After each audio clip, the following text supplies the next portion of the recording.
So Suicide Squad is getting a game. We already know that Suicide Squad Kill the Justice League is going to be coming in a couple of years here.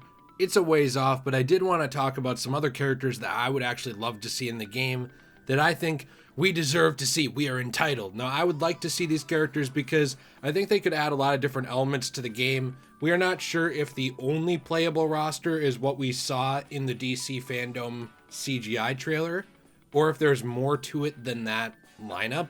We're not actually sure yet. But either way, these are some characters that I'd like to see either be in the base game or come to the game after the fact as DLC, because we do know for sure with all these games that there's pretty much always DLC, and with a lot of the DC games, there's almost always different characters added on after the fact. So here's 5 characters we definitely would like to see, and by we, I mean me, except I asked you on Twitter too. The first is Bronze Tiger. Now, I'm going to kind of go through these quick today. Bronze Tiger is obviously a master in martial arts and hand-to-hand combat, supposedly the best in the world. I do think that there's a bunch of different versions of this character. Obviously, you have the classic comics version, which is a little more on the cheesy side. The one that I'm usually thinking of when I think of this character is a version essentially akin to Suicide Squad Hell to Pay's version of this character. I think that you have a Bronze Tiger who is not completely good, but not completely evil or a bad guy or anything like that. He's kind of searching for redemption in a way and following orders. I think that's a very interesting direction you could take it. Bronze Tiger also could have a lot of different melee moves, considering that he is the greatest martial artist alive in the world, or at least one of them. It would make sense for him to fight differently with more stylized combat compared to a lot of the squad. I think that would make him unique, and there would be a lot of different cosmetics you could go for with this character as well. The second one is actually Bloodsport. Now, this is a character that I had a little bit forgotten about before we got the Suicide Squad James Gunn movie tease.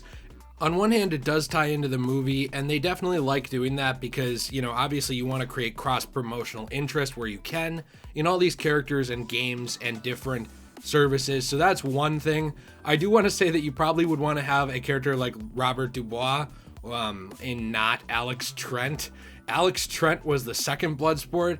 He was actually a white supremacist. That's not probably the Bloodsport we want to go with in the game. I highly doubt we want to get that political and out there with the character, especially in 2020. But I do think that the original Bloodsport would be really interesting to play as. He also does add a very unique ability to the game if he's in it, and that's the fact that he can teleport weapons to himself at all times. So any weapons that you would unlock with Bloodsport could maybe be stored away. You'd be able to teleport them right to you from an armory and have access to them right then and there. And maybe this would lead to a progression system that would unlock multiple weapons over the course of the game and be able to let you basically bring those weapons in at any time instead of being confined to just carrying a few. And that, I think, would be interesting in and of itself with combat.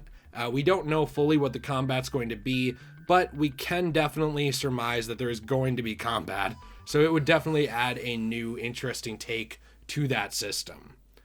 The third one that I think would be awesome to see is Killer Frost. Now, there are a few different versions of this character. Personally, the one that I would go with is Caitlin Snow. There's a few different reasons for this. One is that she is a tragic character. She is not somebody who wanted to be Killer Frost. And after the fact of becoming Killer Frost, she really does the best that she can with it. She sort of goes up against Hive and has this vampiric urge to feed off of heat, eventually being freed by Batman from the Suicide Squad. So if you do want to tie in Arkham further in again, because they say that this is the Arkham verse or Arkham universe, however that'll work, I think that would be definitely a way to do it. It would also allow you to branch Caitlin Snow off after this game into something else if you wanted to do something with the Justice League, which she later does join in the comics. This one is hard to actually imagine. And I asked you guys, and a lot of people want to see Killer Croc. Now, here's why this is difficult, but I do want to see him. All this stuff with Arkham Knight makes this character difficult in terms of it being a continuation of Arkham, because Killer Croc was experimented on. Now he's a massive, like, large crocodile with a tail and all this weird design stuff. I don't know if you would go back on that, or you'd have the Suicide Squad, like, you would maybe have Cadmus having reversed his changes. I don't really know how you would do that, but I do think that this would be an interesting character to tie in if you can. He would be definitely much more of the brute character, but I think that he would add a lot of levity and some humor to the cast while also being very serious. I don't think we need a caricature version of this character like we got in the original Suicide Squad movie, but if we got a good Killer Croc, the same one from the Arkhamverse, the same voice acting, that same level of commitment, I think this would be a really fun character to play as that would definitely tie those games together, just like Harley Quinn does. Finally, the last one. Now, there were several characters I could have picked from. On one hand, I really did want to pick a few, but I had this issue with how they would tie in, because if you add in some of these characters after the fact, some of the ones that I was thinking of before, it'd be really hard because they would have, really big connections to characters already in the game. So I was trying to figure out how you do that. But regardless, I do think that Deathstroke is long overdue for a bit of a retribution, a bit of a redemption.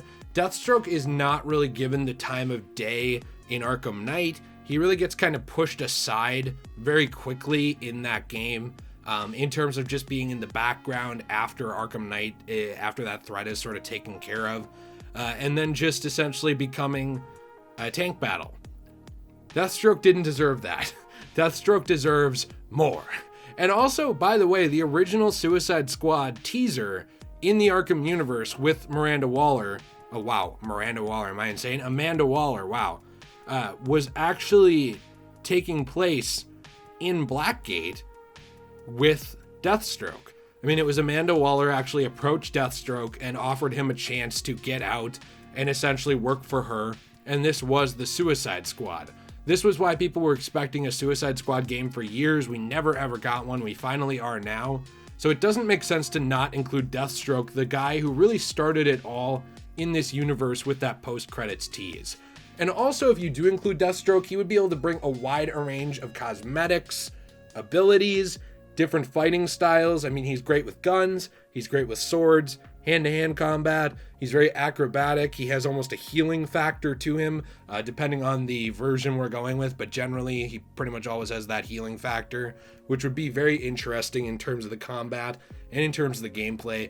And I don't know why you wouldn't actually put Slade Wilson in here. I think he is the one character that people have been asking for forever if we got a Suicide Squad game, so I think it would be a real missed opportunity to drop the ball there and not include Deathstroke, at least in some fashion. So hey, these are the 5 characters that I think we should see in the new Suicide Squad game. Let me know what you think in the comments down below. Do you want to see any of these characters? Are there different versions of any of them you'd want to see? Or different characters altogether that you think I left out and are not on the roster already that you're saying, hey man, these need to be in there? What do you think about that? And what are your thoughts on the game? Let me know in the comments down below. I'm very interested in that. Be sure to like the video if you like it, dislike if you dislike it. Literally either of them helps me, and I do appreciate the engagement either way. Down in the description, we do have the Let's Play channel where we've been playing through a bunch of different games. We've got everything, the Discord, Reddit, Instagram, Twitter, Patreon. It's all down there. I'll see you in the next one. Have a fantastic day, and as always, stay shway.